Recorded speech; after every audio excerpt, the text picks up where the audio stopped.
Baik, lanjut ke materi selanjutnya di 3.3.5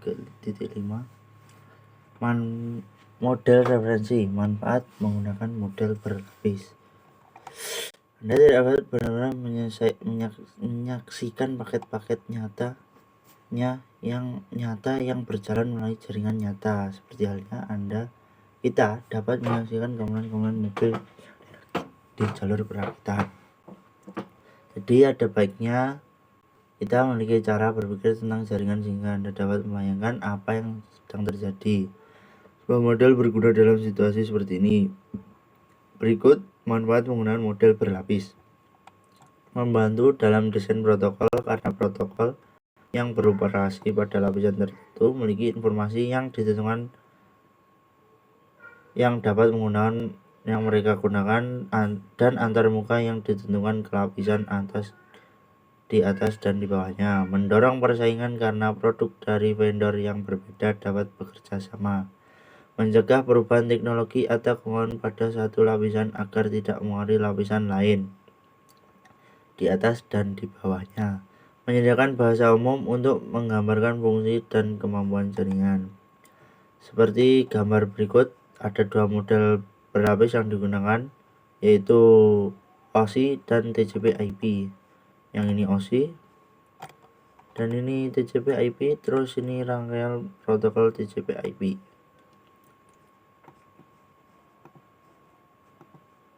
Nah, ini untuk modelasi aplikasi presentasi sidang menggunakan rangkaian protokol HTTP, DNS, DHCP, sedangkan model TCP/IP hanya di aplikasinya saja. Terus untuk mengangkut sama menggunakan TCP dan UDP, untuk jaringan di model OSI menggunakan IP4, di model TCP di internet. Terus tautan darat dan fisik menggunakan internet, nirkabel, SONET, dan SDH, sedangkan di model TCP/IP adalah akses jaringannya. Terus model OSI. Lapisan model OSI ada aplikasi, presentasi, sesi, transportasi, jaringan, tautan darat, dan fisik. Terus model TCP/IP ada aplikasi, transportasi, internet, dan akses jaringan. Perbandingannya keduanya, nah ini yang tadi seperti tadi ya, berbeda di penggunaan rangkaian jaringannya. Ini terus di 3.6 data encapsulation atau data enkapsulasi data.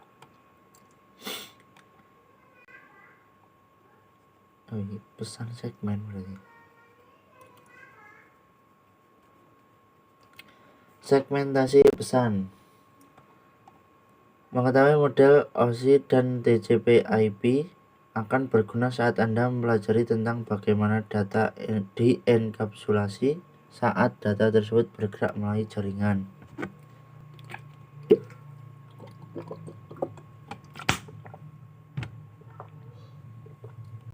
Secara teori, komunikasi tunggal dapat dikirim melalui jaringan dari sumber tujuan sebagai satu aliran bit yang besar dan tak terputus.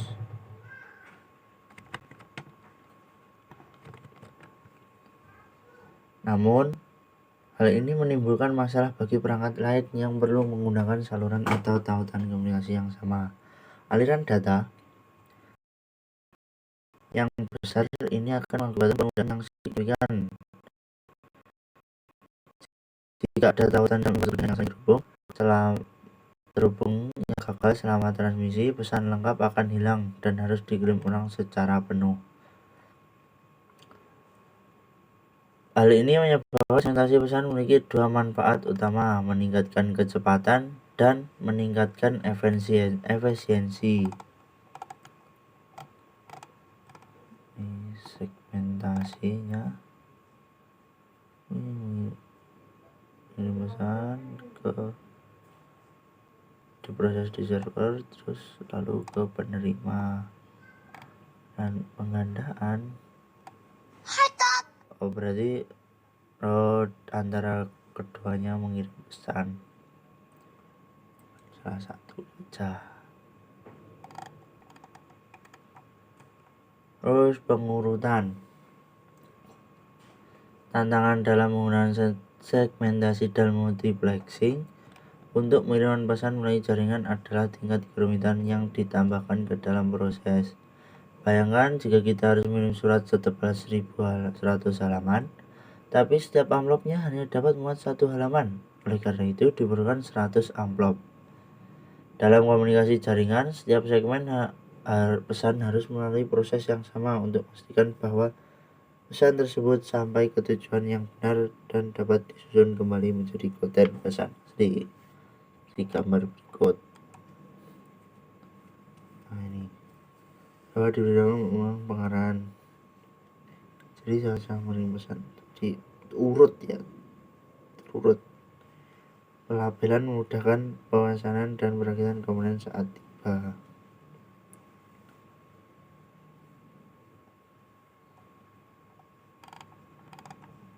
Lanjut, unit data dan protokol. Saatnya aplikasi ditentukan ketentuan protokol dalam perjalanannya untuk ditransmisikan melalui media jaringan. Berbagai protokol ditambahkan setiap level. Proses ini dikenal sebagai proses enkapsulasi.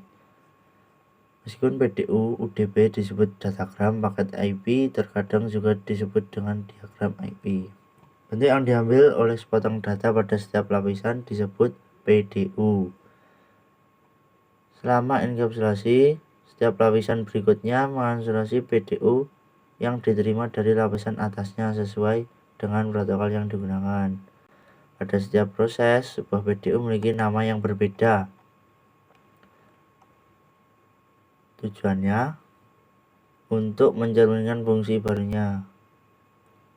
Meskipun tidak ada konvensi penamaan universal untuk PDU, dalam kursus ini PDU diberi nama sesuai dengan protokol TCP IP PDU untuk setiap bentuk data seperti gambar sini.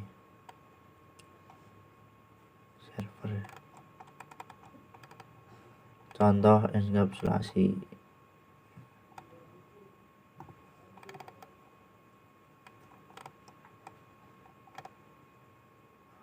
Tadi biru ini, terus ini bersamaan dari server ke end device. Contoh deenkapsulasi.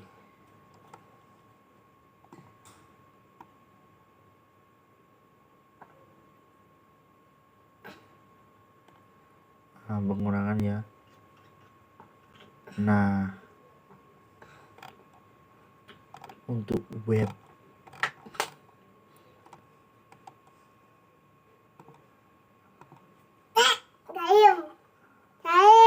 bentar.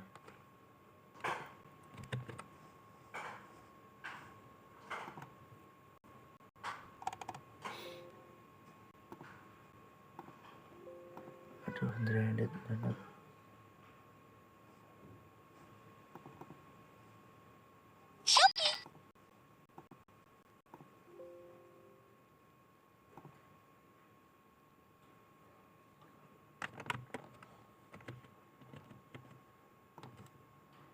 Nah, selanjutnya pengalamatan.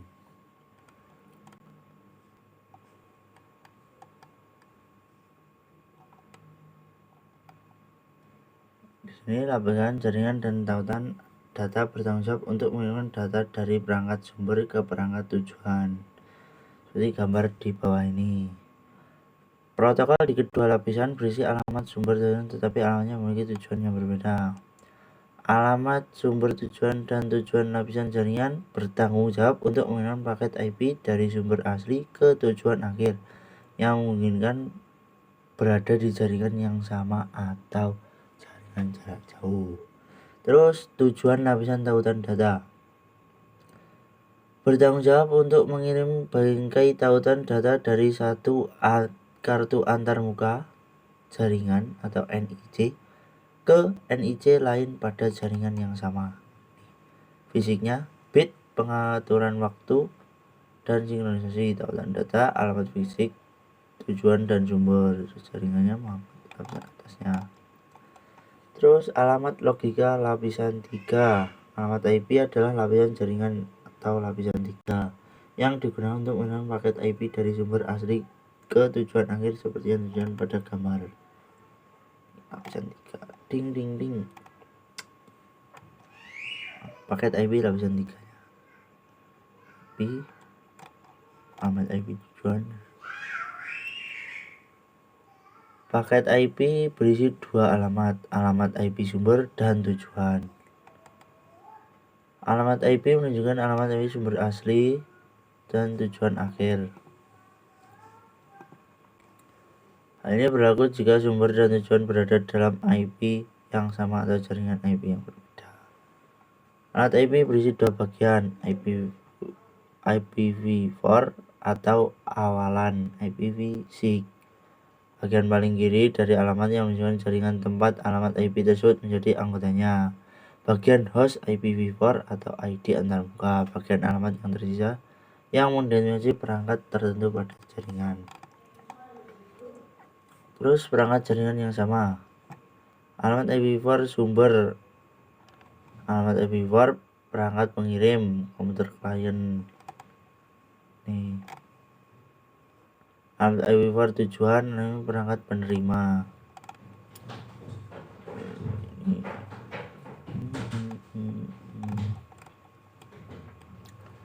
Peran alamat lapisan data link jaringan IP yang sama. Yang mengirim dan menerima paket IP yang berada di jaringan yang sama, bingkai tautan dan data dikirim langsung ke perangkat penerima. Pada jaringan Ethernet, alamat tautan data dikenal sebagai alamat Ethernet Media Access Control, seperti dicatat dalam gambar.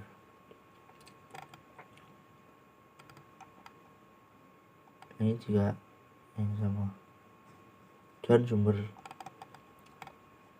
Alamat MAC sumber adalah alamat tautan data atau alamat MAC Ethernet dari perangkat yang mengirim bingkai tautan data dengan paket IP yang dienkapsulasi. Alamat tujuan bila perangkat penerima berada di jaringan yang sama dengan paket kirim, ini adalah alamat tujuan data perangkat penerima. Dalam contoh ini, alamat MAC tujuan adalah MAC server FTP. Frame dengan paket IP yang secara ditransmisi dari PC1 langsung ke server FTP. Perangkat pada jaringan jarak jauh. Terus peran alamat lapisan jaringan dan alamat lapisan tautan data, apa perannya dan perangkat lain saat di jaringan jarak jauh. Ini contohnya. PC1 yang menulis dengan server bernama server web di jaringan IP yang berbeda. Contoh jaringan. Peran alamat jaringan. Peran seperti ini ya perannya. Ini C1 R1 perannya. Peran alamat lapisan data link. Bila pengirim menerima dan menerima paket IP berada di jaringan yang berbeda, frame tautan data Ethernet tidak dapat dikirim langsung ke host tujuan karena host tersebut tidak dapat dijangkau secara langsung di jaringan pengirim. Frame Ethernet harus dikirim ke perangkat lain yang dikenal sebagai router atau gateway default. Dalam contoh kita,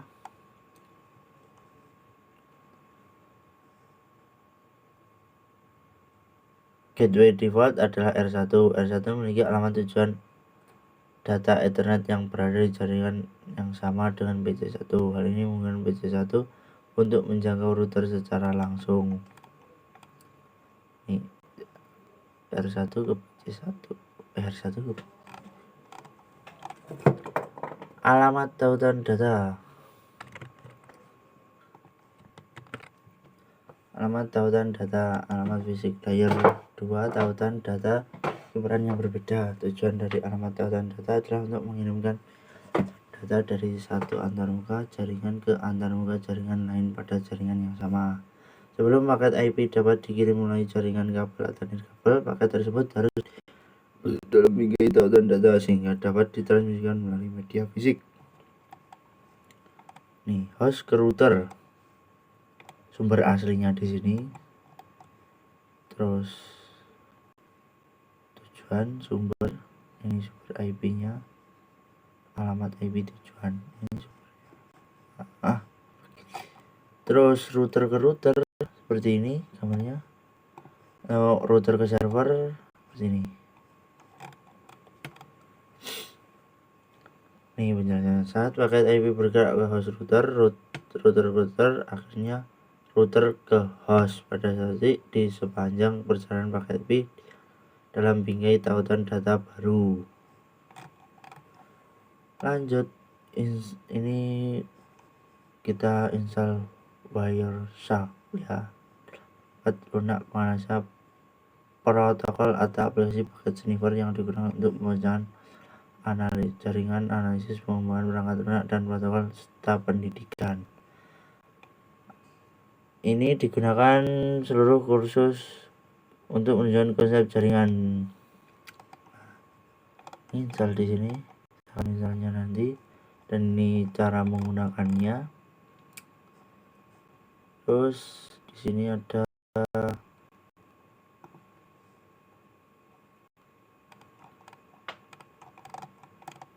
pemahaman ya, dan begitu saja.